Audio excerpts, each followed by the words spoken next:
सबत के दिन के बाद सप्ताह के पहले दिन फतेह ही मरियम मगदलीनी और दूसरी मरियम कब्र को देखने आई।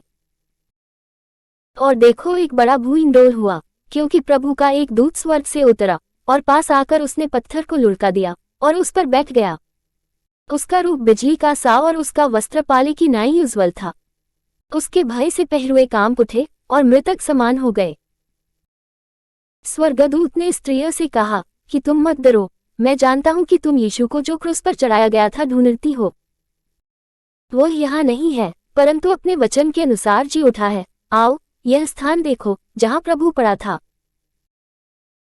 और शीघ्र जाकर उसके चेलों से कहो कि वह मृतकों में से जी उठा है, और देखो वह तुमसे पहले गलील को जाता है, वहां उसका दर्शन पाओगे। देखो, मैंने तुमसे कह दिया।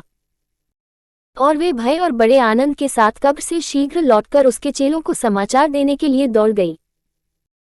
और देखो, यीशु उन्हें मिला और कहा, सलाम, और उन्होंने पास आकर और उसके पांव पकड़कर उसको दंडवत किया। तब यीशु ने उनसे कहा, मत डरो, मेरे भाइयों से जाकर कहो कि गलील को चले जाएं, वहां मुझे देखेंगे। वे जा ही रही थी कि देखो, पहरुओं में से कितनों ने नगर में आकर पूरा हाल महायाजकों से कह सुनाया। तब उन्होंने पुरनियों के साथ इकट्ठे होकर सम्मति की और सिपाहियों को बहुत चांदी देकर कहा कि यह कहना कि रात को जब हम सो रहे थे तो उसके चेले आकर उसे चुरा ले गए, और यदि यह बात हाकिम के कान तक पहुंचेगी तो हम उसे समझा लेंगे और तुम्हें जोखिम से बचा लेंगे।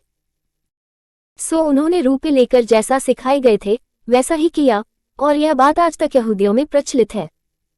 और 11 चेले गलील में उस पहाड़ पर गए जिसे यीशु ने उन्हें बताया था, और उन्होंने उसके दर्शन पाकर उसे प्रणाम किया, पर किसी किसी को संदेह हुआ।